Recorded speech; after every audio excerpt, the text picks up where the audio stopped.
ngasi phongkiba tongan pausising amadi social media dagi lokhachaba pausingi update pijari ahanbada maru oiba pau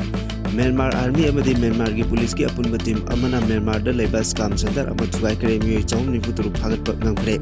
sangai festival irangi oina pangthokpa nate masina Manipur bu hiram kayada promote tawgadori bani haina tourism director na phobokre mi gi lolsu tamsi ima lolsu nathai roisi tuna chamina na bohona minasi haina ningthau lesemba chana jawuna photography Manipur gi oina rajniti tawriba singda parliamentary practice amadi procedure sing khanganba mathau tare haina ojoina photography karisu tawba ngamdaba upai leitraba mi gi thawjal ngaiduna hingba purup ama oire haina heri kongi makeitigi photography India thadoknaba Bangladesh ki immigrant singna border da thomjin nakre sangai festival gi khudol chaba piba oina IDP singna saba bolam sing khudol piba lemna changba amadi stall hanggi khudol chaba piri haina photography sinpham khuding makta leiriba miyam pumna magna sangai festival saruk yagumsi haina su heri kolgi makeitigi amuga photography misal kaya pinaba offer torakre terrorist sing bu cherak piba yai JP nada laklaroi Mohan Bhagat ngasi Imphal da thungragani Mohan Bhagat ki numit humni gi khojat manungda singba kaya ga unaduna wari sanagadori sangai festival gi mayokta KCP-MC progressive na kanglai pak sinba thungna kokiba general strike na mahusha gi punsida chauna akaiba pikre sangai festival gi mayokta IDP singna chachilakpa khongjang sabutkani haina phongdoknarakni Hauzik Pao Chandongna Pijari Myanmar Army, Myanmar Police Amadi Karen Border Guard Force BGF ki loinaba team singna Myanmar da leiba scam center ama thugaikre mioi chahum nifutaruk phagatpa ngamkre pharaba chahum nifutaruk ayambana foreigners ngakta oiramle hariba thodo asi Mawadi township da thokibani matam kayagi mamangdagi scam center asina mioi kayadagi longnam tawduna scam gi oiba thobak thorom kayada tatharakpadagi Myanmar Army abdi Myanmar gi police singna makhoigi mathakta phanabagi damakta matam kayagi mamangdagi asigumba tanja asi ngaiduna lakhibani hairi Tha asigi kunmathoidagi hauna numit 10 chumna pangthokadoriba sangai festival lisingani kunmanga IDP singi oina stall phambagi sel amata lawdabata natana festival asigi venue singda 3-in-3 ohengani amadi dignitary singda IDP singna saba polam sing khudol oina piba yagani sangai festival irang oina pangthokba nate masina Manipur bu hiram kayada promote tawgadoribani haina Manipur Lengaki Directorate of Tourism gi Director Laurembram Bikramna phongdokre wafam asi Major Khulda leba Manipur Press Club ki Loktak Hall da Tourism Potential in Manipur haiba theme da pangthokiba nomagi oiba media workshop da phongdokibani Lengaki Directorate of Tourism Amadi All Manipur Working Journalist Union Amjuna Punduna Singiba Pangthokiba Thoram Aduda Director Laurembram Bikram IDPR gi Director Ngangom Utam Amadi Editor Guilds Manipur gi President Khogendra Khomramna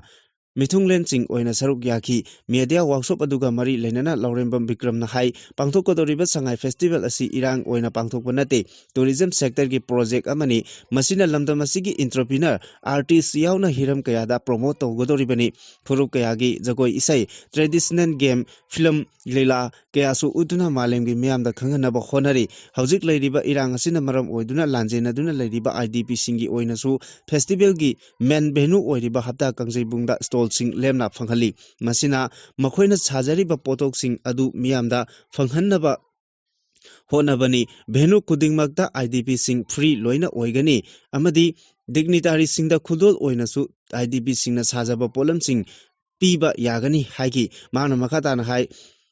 tourism na top sector ama oiri amadi masagi potential yamna leiba amani adubu masak khangdokpadi wali atopa lebak macha singda tourism dagi chada kunthra rom GDP lakpa ngamali maram aduna Manipur gumba state amana tourism miraiba yaroi sahi lisingani henbagi puari leiraba society amana leiriba hiram khuding magda chakhotpada natana puari asi tourism sector na oithokpa yai maram asina aikhogi puari khangma mathok dai aikhogi leiriba puari ga mari leinaba khuding mag masagi wari leijaba ngaktani amadi ngasi masi aikhoi khuding magna khangba tangai fade khudam oina hairabada polo asi Manipur dagi haudokhibani haibasi khangadabani aikhogi jagoi isai dagi hauna yamna unique oiba amani masina tourist lakpagi machak amasu oheli Meghalaya na yamna pamnaba tourist mafam amani adubu numit 3 ni koibada mafam leite adubu Manipur da tourist spot chamaga kuntra manga rom lay masi world class ta chingotpa ngakta yagani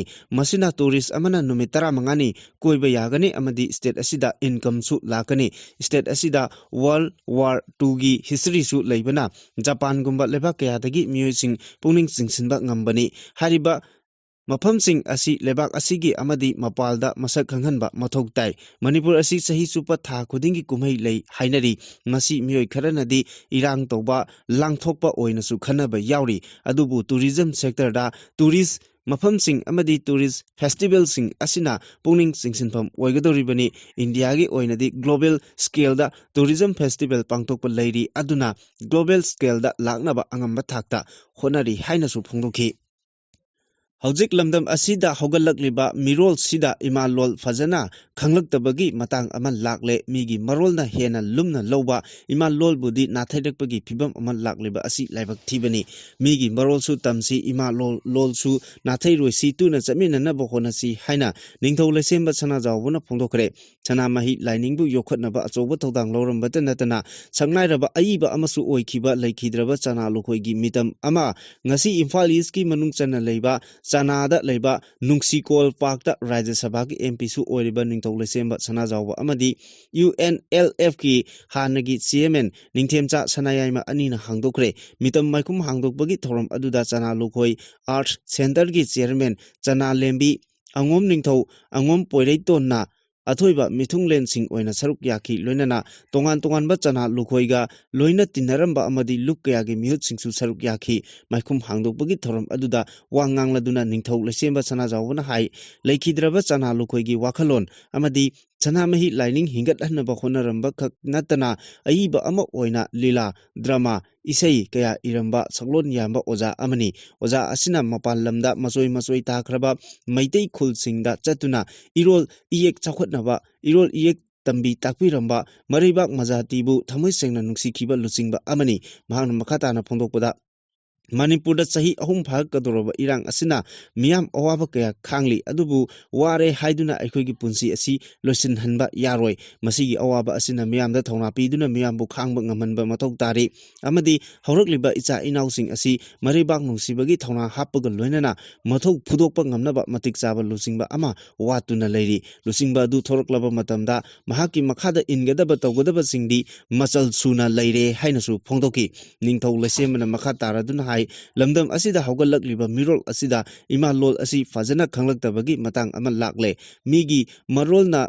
hena lumna loba imalolbu nathairakpagi phibam ama lakli maram asina mama mapa oiba singna macha masu singda imalol mamut tana khanghanba changi haina phongdokhi Democracy da miyamgi mihuna lengak sembani adubu miyamgi mihut singbu miyamna ikai khumnadabagi wafam ama laklagadi khwaidagi laibak thibani Manipurda thodok asimak thoklabara haiba wafam lakliba asina lamdam asigi oina rajniti tawriba amadi vote lepliba singda parliamentary practice amadi procedure khanganba changi haina veteran politician okram joina phungdokre EMU gi senate holda pangthokiba Manipur University Students Union musuna sinduna JNUPG Center Manipurgi Yankai Humdoi Suba Mapok Kumon Thoramda Mathaki Wapam asi ex minister o joina phongdokladuna mahakna hai Manipurda miyamgi mihutpu ikai khumnadabagi aroiba pankai adu yoroklabara haina khanjai rajniti tawningba amadi vote lepning libasing parliamentary practice amadi procedure khangdabagi mawong ui onthokpa thabak tawduna leire maram asina MU na Thoram amat sinduna tangai fadana rajniti tawriba amadi vote lepning liba singda parliamentary practice amasung procedure khanganaba mathau lokholaklabadi yamna kanaba oigani haiba wafam su thamki ojoina makhatana hai JNU PG Manipur Center asi ngasi Central University ki thak yauraba Manipur University ama oirakpagi ahanba khongphamni center asi laklabada chen chongkhiba amadi achoba thodang lokhibasing aikoina kawba chumloi makoibu akoina ningsingba changi Manipurda oirakliba phibam asida achumba lambida miyam punna chaminanaba MU gi akhang ahising direction amadi guide pibagi mathau tare haiba wafam thamki MU gi BC Professor N Lokendra na hai JNU PG Manipur Center na yumpham oiraga हौरखिबा central university की थाकत लेरबा Manipur university बु मपुंग मरै फारबा university अमा ओइबा ngamle university असिगी मखादा school मापल अमदी department 94 लेदुना महिरोय लिसिंग मंगा चनिपाल अवांगबा थाकी मही मसिंग तंबी ताकपिरी यूनिवर्सिटी असिगी मखादा कॉलेज चामगा 13 एफिलिएट तौदुना महिरोय लिसिंग हुंबुद्रा हेनबा मही मसिंग तमली यूनिवर्सिटी असिना ngasi फावबा तोंगान तोंगानबा स्टेक होल्डर्स सिंगा पुन्ना होनरगा UGC की एकेडमिक कैलेंडर मतम चाना एग्जाम तौरी अमदी एग्जामिनेशन सिंग पांगथोकली हाइना फोंदोखी मणिपुर लेंगांगना सिंदुना पांगथोकनी हाइना सिन लांगलिबा मणिपुर संगाई फेस्टिवल असि मणिपुर मियाम अमदी IDP सिंगबु करिसु लेतना खनबगी थवोंग अमनी हाइना हेरिकोना थादोरकपा चिरोल अमना हाइरी चिरोल सिन मखाताना हाइ लिसिंग अनि कुलुमदोगी मे अहुमदगी चिन कुकी नार्को टेरोरिस्ट सिंगना मैतै मियामदा लांदारक्तुना मयुम मकै क्या मई थादोक पीखीदुना लांजेनरकपदगी चही अहुम मपुंग फारकदोरबा लाल असिदा मयुमदा हंजनबा ngamdana लेरिबा IDP सिंगी करिसु खंदना संगाई फेस्टिवल ना हेना मरु ओइ हाइना खंदुना थौरांगलकलिबा असि यामना लाइबक थीबनी मियोय लिसिंग हुमफु हेनबना हौजिक फावबदा तोंगान तोंगानबा रिलीफ कैंप सिंगदा अवा चैथेंग खांगलिङै मियोय कया अमना हौजिक फावबा थीबा खंदना लेरिबा मियोय कयाना थवाइना पोंथा पीखरबा चैरक असिदा PR लेंगांगना पांगथोकनबा सेम सारिबा संगाई फेस्टिवल लिसिंग अनि 15 असिबु तौदरबा IDP सिंग अमदी लमदम असिगी अपुनबा लूप अमा ओइरिबा कोकोमी अमदी तोंगान तोंगानबा लूप कयाना बॉयकॉट तौबगी खोंजंग असि हेरिकोनसु मुपुंग फाना सौगतकनी अमदी मतम अमगी तोंगान तोंगानबा सिनफमदा थौ पांगलिबा सिंगसु मरु ओइना इसै नोंगाई जगोय साउंड लाइट स्टेन हाउस म्यूजिक बेन न चिंबा चलाइरिबा पुमदमकनसु मियामगी खनबिदुना संगाई फेस्टिवल सरुक याबिगनु हाइना फोंदोरकली वेस्ट बेंगल दा इलेक्टोरल रोल की स्पेशल इंटेंसिव रिविजन पांथोकदबा असिगा मरी लेनना बांग्लादेश का लोनबा बॉर्डर सिक्योरिटी फोर्स की चेक पोस्ट सिंगदा लोगी वांगमदा चंगसिललंबा बांग्लादेश की इमिग्रेंट सिंग फागनी हाइना कीबदगी लेबाक असि थादोकनबा थोमजिन नखरे हाइरि वेस्ट बेंगल अमदी अतोपा बॉर्डर स्टेट सिंगदा लोगी वांगमदा एजेंट अमदी ब्रोकर सिंगी खुथांगदा बांग्लादेश मसा कया अमा चंगसिलखी हाइबा असि अनोबो वाफम अमदी नत्रबनी हाइनासु फोंदोरकली लमदम असिदा लैरिबा तोंगान तोंगानबा फुरुप सिंगी तोंगान तोंगानबा ऑटोपिनर आर्टिस्ट यावना हिरम कयादा प्रमोट तौनबगिदमकता संगाई फेस्टिवल पांथोकपने फुरुप कयागी जगोय इसै ट्रेडिशनल गेम्स फिल्म लीला कयासु उतुना मालेमगी मियामदा खंगनबा होनरी हौजिक लैरिबा इरांग असिना मरम ओइदुना लांजेनदुना लैरिबा IDP सिंगी ओइनसु फेस्टिवल की मेन वेन्यू ओइरिबा हप्ता कंजैबुंगदा स्टॉल लेमना फंगमलगनी हाइना संगाई फेस्टिवल की डायरेक्टरना फोंदोकरे लोइना मसिना अखोइना साजरिबा IDP सिंगना पुथोकजरिबा प्रोडक्ट सिंग अदु मियामदा फंगनबसु होनबनी भेनु कुदिंगमक IDP सिंगी डिग्निटी सिंगदा तोंगानबा खुदोल ओइनसु IDP सिंगना साबा पोलम सिंग पीगनी हाइकी महाना पोंदोकबदा मणिपुर हाइबसी टूरिज्म ना टॉप टॉप सेक्टर अमा ओइरी मसिगी पोटेंशियल यामना लई अदुबु मसक खंदोकपदी वाली कंट्रोल मचा सिंगना जापान मचा सिंगना टूरिज्म दगी चादा कुंट्रा GDP लाकपा ngamle मरम अदुना मणिपुर गुंबा स्टेट अमना टूरिज्म मिराइबा यारोय मणिपुर असि टूरिज्म ओइबा याबा मफम यामना लैबा लमदम अमनी हाइना फोंदोखी हौजिक ओरिबा फिबम असिदा मणिपुर मियामगी अपामबगी मायोगदा मणिपुर लेंगांगना सिंदुना पांथोकनबा थौरांग तौरिबा संगाई फेस्टिवल लिसिंग अनि 15 दा मणिपुर की तोंगान तोंगानबा सिनफम सिंगदा थौ पांगनरिबा सिंगना मियाम पुमना हुपतुना सरुक यारगुमसी हाइना एथनिक हेरिटेज काउंसिल हेरिकोना अपील तरुकली हेरिकोना थादोरकपा चिरोल अमदा कुमजा लिसिंग अनि कुलुमदोय मे अहुमदगी चिनकुकी नार्को टेरोरिस्ट सिंगना मैतै मियामदा लांदारकपदगी चही अहुम मपुंग फारकदोरबा मतम असि फावबा मियोय लिसिंग कया मयुमकै लैतना लांजेनदुना रिलीफ कैंप सिंगदा चंगजा लौदुना लैरिबा असि मायोकनदुना लैरिबा अवाबा असिबु करिसु थवोइदना मणिपुर लेंगांगना फेस्टिवल ना हेना लुमना खंदुना संगाई फेस्टिवल पांथोरकनबा थौरांग तौरकपा लाइबक थीबनी फेस्टिवल असिबु IDP सिंग अमदी लमदम असिगी अपुनबा लुप अमना ओइरिबा कोकोमी अमदी अतोपा तोंगान तोंगानबा लुप कयाना बॉयकॉट तौबगी खोंजंग असि हेरिकोनसु मपुंग फाना सौगलगनी हाइना फोंदोखी अमदी लमदम असिगी तोंगान तोंगानबा सिनफमदा लैरिबा मरु ओइना इसै नोंमाई जगोय साउंड लाइट स्टेन हाउस टेन हाउस अमदी म्यूजिक बेन नसिंगबा चलाइरिबा पुमनमकना मियामगी खनबिदुना फेस्टिवल असि सरुक याबिगनो हाइरि चेरोरसन मकाताना हाइ अखोइगी पॉलिटिकल पावर अखोइगी खुत्ता लेजद्रे अखोइगी इराइबक इसाना लेपा ngamdre मीना अखोइगी लाइबक लेबली मीना अखोइगी इथक्ता नेटुना हाइ हुमना पाली ngasidi अखोइ करिसु तौबा ngamjadaba उपाय लेत्रबा मीगी थौजाल ngaiduna hingba पुरुप हाइबदु ओइरे इकोनोमीगी लमदसु दिल्ली दा तांगजदुना खम थेंगना मिपाल तांगबा लमदम अमा ओइरे ngasidi फुरुप असिगी मपांगल असुकी मतिक सोंथखिबना खुनाइगी फुरुपकी अपुनबा Pongal सागतपा ngamdabagi singnarakpa amata mapung phana mayoknaba ngamdre sahi ani makhai helaba fawba lanjenaduna leiriba IDP sing masagi yumda hanjin hannabagi honabagi mahuta kumai harau pamba Meitei ni kumai harau kaya sinjinduna irang asi loisilhale Manipur asi irang leitre haina malemgi miyamda utnanaba sinba manba thong asi yamna laibak thibani asuk kanna law khongduna pangthoktanaba hanjin haira phawbada PR lengak asina namduna sin langani haina miyamna haiba tadana thorang lebasi lebak asigi miyambu karisu leiti haina khanbani haina su akanba wapam thamlakli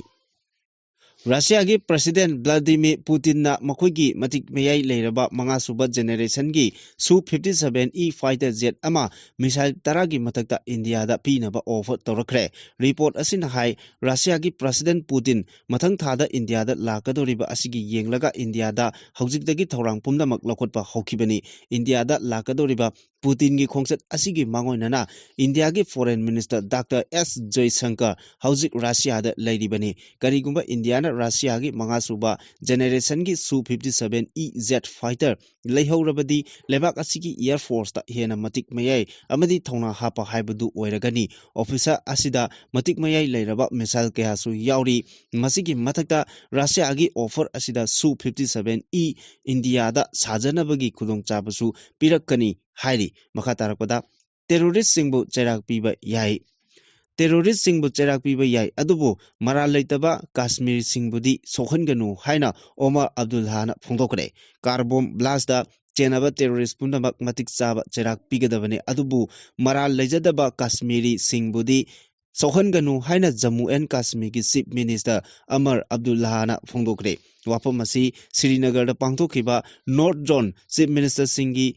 Apunba mifamda Abdul Hana phongdokibani mifam aduda Union Home Minister Amit Shah Home Secretary North Zone gi Chief Minister Singh Governor Singh amadi Lieutenant Governor Singh su saruk yaki mifam aduda Omar Abdullah na Jammu and Kashmir gi Muslim khudingmakbu yengnabagi mityengda yengdanaba appeal tawki mahakna makha taraduna haukiba chayolda Delhi da car bomb blast da chenabasing paidagi akanba chairak pigadabane adubu Jammu and Kashmir da leiriba miyoi pumnamak terrorist saugatpani haina lobadi yaroi masi asumba nate Naugam gi blast adu yamna laibak thibani thodok aduda mara leitaba kaya siankibani investigation chathaduna pokaiba adu karamna thokibano haibadu miyamda khanghanba mathau tai haina su phongdokhi Manipur Sangai Festival amasung Regional Institute of Medical Science ki oiba thabak thoram singda saruk yagani haina mangjunana ayaba pirakiba Union Health and Family Welfare Minister JB Nada khudongchada bakharadagi Imphal da laklaroi adumakpu Rashtriya Swamsevak Sangha gi Lusingpurel Mohan Bhagat ti ngasi Imphal da thungnaragani RIMS amasung BJP ga mari leinaba wangangloi singa pause asida hai hanadagi JP Nada RIMS ki anoba saba OPD block sangaba amasung governing body gi mifam yauna naba JB Nada yaugani haina sem saba loirurabani masigi su mathakta Manipur gi governor na thasigi kunmathoi da pangthokadoriba Sangai Festival asi hawdokpiramnaba yamna kanna haijabadagi thorom adusu saruk yaraba yai haina panarubani adubu mahaki achinba kharana maram oiraga Manipur da lakpagi matam asi khanghaudana yaithokpani hairi JP Nada karigumba Manipur da laklamba thoklagadi haujik state asida oiriba law and order amasung popular government ama lingnabagi matangda BJP gi legislature singa unaba fangani haina thajaba thamlambani mahakna Imphal da leiringaida MLA mayamga unaba fangani amasung lengak ama semanaba amadi kangluk ki irangna chokalaba Manipur da tangdu leitaba hanjin hannabagi matangda su wari sananaba thorang tawrubani Manipur gi governor na mahakpu Sangai Festival gi thorom asi hawdokpinaba yamna kanna haijakiba leiki adubu state asida Sangai Festival pangthokpa yaroi haibagi kholau marakta thorom adu ꯌꯥꯎꯅꯤꯡꯗꯕꯒꯤ ꯏꯪꯒꯤꯠ ꯑꯃ ꯄꯤꯔꯛꯈ꯭ꯔꯕꯅꯤ ꯃꯔꯛ ꯑꯁꯤꯗ RSS ꯀꯤ ꯂꯨꯆꯤꯡꯕ ꯃꯣꯍꯟ ꯚꯒꯠ ꯉꯁꯤ ꯏꯝꯐꯥꯜꯗ ꯊꯨꯡꯂꯔꯒꯅꯤ ꯃꯍꯥꯛ ꯃꯅꯤꯄꯨꯔꯗ ꯂꯥꯛꯄꯒꯤ ꯈꯣꯡꯆꯠ ꯑꯁꯤꯒ ꯃꯔꯤ ꯂꯩꯅꯅ ꯁꯪꯘꯒꯤ ꯃꯤꯑꯣꯏ ꯀꯌꯥꯅ एयरपोर्ट ममांगदा कोंजेंग लेकाइदा लेबा भास्कर प्रभा योग N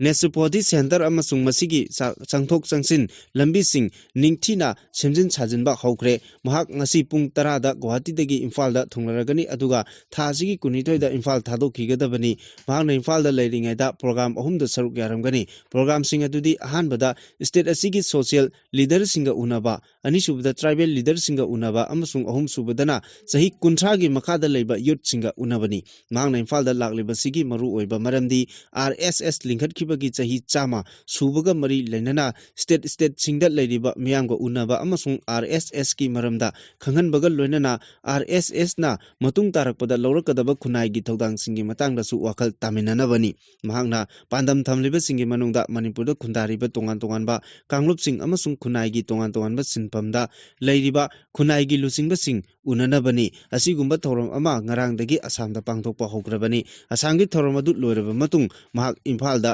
lakadoribani hari President Rule Lengak Asina Changai Festival Pangthokani Haiduna Thorangliba Asi Boycott Tobaga Loinana Nomagi Oina Aina Thinkraba Laloglup Kanglepak Communist Party Military Council KCP-MC Progressive na Lepak Sinba Thungna Kaukiba General Strike na maram oiduna Mahusagi Punsida Akaiba Pikre General Strike Asina Mayamna Sumapung Phana Sogatpagi Mami Chauna Taki Sathakiba General Strike Aduna maram oiraga Khwairaman Kaithel Yauna Tampaki Tongan Tonganba District Singi Maru Oiriba Kaithel Sing Kanakide Dukan Sing Thong Lonaki Lambida Gari Sing Chenakide Lanai Loisang Sing Amadi Mahi Loisang Sing Su Suti Thanaki Lambida Gari Chenbagi Chang Yamna Hanthaki Adum Oinawak Pamdaba Thodok Sing Thokibadi Leite Security Force ki Kangbunasu Akanba Section Thorang Sing Lokhat ki General Strike Asina Hospital Water Supply Mahulangpok News and Media ga Mari Lenaba Singdadi Konsin Khide Panbe Yabadi Kanglepak Communist Party Military Council KCP-MC Progressive ki Information and Publicity Secretary Mahi Khomba Maiteina Media da Thadorokiba Cherol Amagi Matung ina KCP-MC na thamliba Sangai Festival athingba asibu ngammi haibagi matada mangak kanduna namfu hapuda toroklabadi maduda thorakpa fata afa fatagi daita khudingmak President Rule Government na pugadabani haiba wafamsu amuka hanna phongdorakli Manipur के हौजिक ओरिबा नेना तादबा फिबम असिदा state लेंगांगना Sangai festival तौनबा थौरांग तौरिबा असि all Manipur students guardians organisation अकनबा मोंगदा कंडेम तौई हाइना ऑर्गेनाइजेशन असिगी जनरल सेक्रेटरी सौग्राकपम सुमतिना फोंदोकरे महांगना मखाताना हाई लिसिंगनी कुलुमदोगी मे अहुमदगी मयुमगै तुमना मै चाक्तुना रिलीफ कैंप सिंगदा लेरिबा IDP लिसिंग हुम्फु रोम अवा अना तादुना हिंगबगी Mahau yaudana leiringai madugi hendokduna mamal yamlaba thawai kayana matomta relief camp da sijabagi nungaitaba thodok kaya thokliba asi pumnamak asi nathairaga lengakna tangkun mathoidagi sangai festival tawgani haiba asi maram chade tawriba thong asi maru oina IDP sing amadi miyamgi mayoktani maduda thorakpa apafata pumba lengakna pugadabani sangai festival da yamlaba lupa karor kaya thadabagi mahuta IDP sing masagi maramda yumkai sabiduna masagi punsida hana hanjan hangadabani tawriba thong sing asi state lenghangna awa ana taraba miyamgi hak matpani chahi ani makai sujilaklaba phawbada IDP singi waroisin ama purakpa ngamdaba haiba asi lenghangna IDP singi khande haiba asi mayek sengna takle maramaduna IDP singna ngasi changsangadoriba khongjang asida lamdam asida punna khundaminariba Miam hubna sogot minasi miamge apunbagi saktam mapung phana utminaduna malem sinbutungna paujel piminasi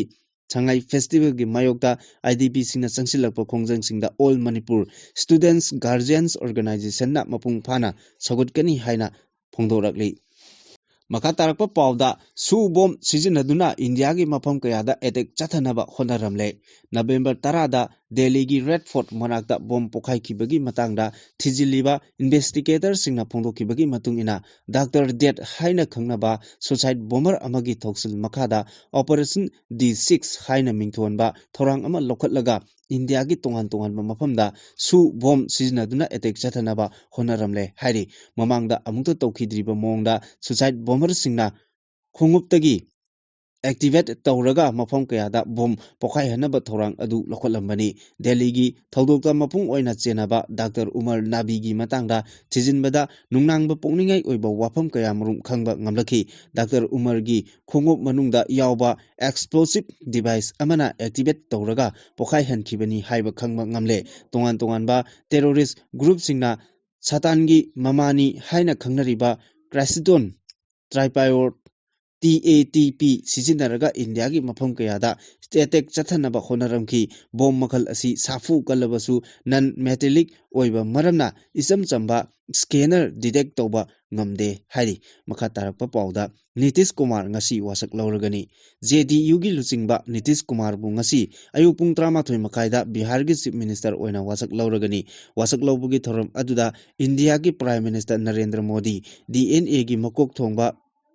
Lusing basing NDA na lengakpa state singi chief minister sing amasung union minister kyasu saruk yagadori Nitish Kumar bu ngasi JDU legislature party gi lusingba oina khankibaga loinana tararuk suba oina chief minister gi wasak lognaba thorang lokhokibani hari Nitish Kumar gi lengakta minister oina wasak loraba yai haina thajanariba singi manungda BJP gi Samrat Chaudhary Vijay Kumar Sinha mapa Pangal Pandey, Nitish Mishra, Renu Devi, Niraj Kumar Singh Bablu, Sanjay Saraugi, Hari Sahani, Niti Nabin amasung Rajneesh Kumar Singhni, JDU gi oina MLA Taramathoi lonana LGP, SAM amasung RLM gi MLA ahum minister oina wasak lauragani. Maka tarakpa pawda longmi kaya masagi lofam leitabana PM Kisan gi kanaba phangba ngamdri. ICAR Manipur Center amasung KBK Imphal West Thobal Ukrul Tamenglong Chandel na sinduna PM Kisan Divas ki thoram Lamphel Pata leiba ICAR Manipur Center da pangthokre lamdam masida longmi kaya ama masagi lofam leijadabana PM Kisan gi kanaba phangba ngamdri Agriculture Department na masagi lofam leijadaba longmi singda Tenal certificate piraga scheme asigi kanaba lamdam asigi lairaba miyoi singda longmi singda phanganbiyu haina Imphal West District Jila Parishad ki upa adyaksha Laisram Bobina phangdoki ICAR Manipur Center da pangthokiba thoram aduda Institute of Cooperative Management Imphal gi director Dr. KS Ramando ICAR Manipur gi Hanagi head Dr. Ram Gopal Laha ICAR Manipur Center gi head in charge Dr. Imalasmi tongan ba KBK Singi head ICAR gi senior scientist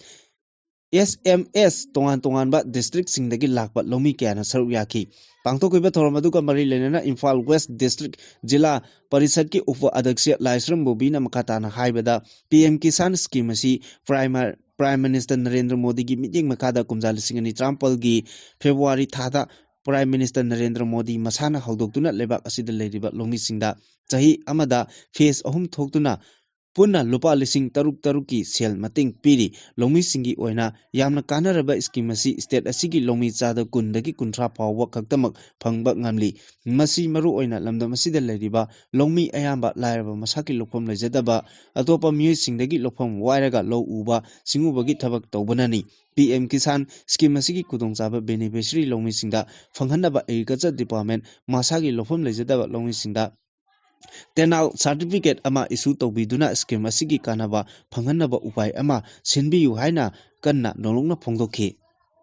Maka tarakpada editorial kalam dagi machangoiba pau amuk lokhachari apunba pangal sagatminabagi matam oire Manipurda khundameneriba yellow puru kanglu kun manga muk asigi apunba wakalon ama sagatpagi matam oire haibasi ngasi lamdam asigi maru oina yek salai taret leibasing asigi asengwa masak takpada ningsingba thoktraba matamdagi leminaraklaba singmi tami pumnamak Manipurgi apunbagi saktamda singnaribasing asi punna thengnaminabagi matam oire haina khali maramdi yek salai taret leiba Yellow missing asigi asengwa masak takpada Meitei gi ariba puwari nainabadagi mayek sengna khangba laina khangba ngamnari Manipur kaudringai gi matam asi taratret suba chahi chagi mamangda ningthau oiduna palambasing amadi iningthau nongda lairen pakhungbagi mamangi puwari sing nainabada lamdam asigi yellow missing asigi haurakpham amadi manabagi khudam kayamuk phangba maramna Manipurgi yellow me phuru kun manga asi tana thanadaba अचेत लिपुन अमा सागतमिनबगी मतम यौरकपगी यामना मरु ओइरकलिबा असिगी मरमदी चही अनि मखाई हेलबा मणिपुरगी लाल असिदा मणिपुरगी मपाल लमदगी Lakpa फुरुप कांगलुप Kharna Meitei सिंगदा लांदारगा मणिपुरगी येलोमी सिंगी lump मुनगे हाइबगी थौरांग अमगी मखादा चंगसिलकपा लाल असिमक मणिपुरगी येलोमी पुनमकना लमगी सरुक सिंगदा सोलकदोरी मरम अदुना मणिपुर असि येलोमी मैतै सिंगतगी ओइबा लमदम अमा ओइदबा मरमना state असिगी येलोमी पुनमक अपुनबगी Pangan सागतलगा लाई ओइखरबा इपाइपु सिंगना थंबिरंबा मणिपुरगी अपुनबगी सक्तम कनमिन्नबा चुमगनी खली मणिपुरदा नौना चंगलकपा फुरुप कांगलुप खरना स्टेट असिदगी लम सरुक खर लौनबा होनरकपदा निंगसिंगबा थोक्तरबा मतमदगी लेमिनरकलबा येलोमी सिंगमी तमी सिंगी लम सरुक कयासु यावसिल्ली हाइबसी मणिपुरगी येलोमी चिंगमी सिंगना इखंग खंगनरबनी मरम असिना मणिपुरदा खुंदामिनरिबा येलोमी पुनमकना मणिपुरगी डेमोग्राफीदा अचौबा सिंगनबा अमा ओइना मपाल लमदगी चंगलकपा फुरुप कांगलुप सिंगना अरानबदा युमफम ओइरगा लमदम असिदा निंगसिंगबा थोक्तरबा मतमदगी लेरकलबा मणिपुरबु लोक्सिनबा होनरिबा असिदगी कन्नबा येकनबा कयाबु माइथिबा पीरगा निंखा तंबा लेबाक अमा ओइना लेरकलबा लमदम असिबु ngасigi भारत लेंगांगना अथुबा मतमदा मखोइगी सिटीजन अमबु ngakpi senbibagi थौदांग लौरगा चही अनि मखाई हेलकलबा लाल असि लोसिनबा होना हनिंगी मरमदी मतम अमगी निंखा तंबा मणिपुर ngасidi इंडिया गी स्टेट अमा ओइरबा मरमना इंडिया लेंगाक अमदी स्टेट लेंगांगना लमदम असिगी लान असि लोसिनबा सिनबा चुंगनी अमदी येलोमी सिंगनसु पुन्ना मणिपुरगी सक्तम अपुनबगी सक्तम कनमिन्नबदा पुन्ना थौदांग लोमिनरसी।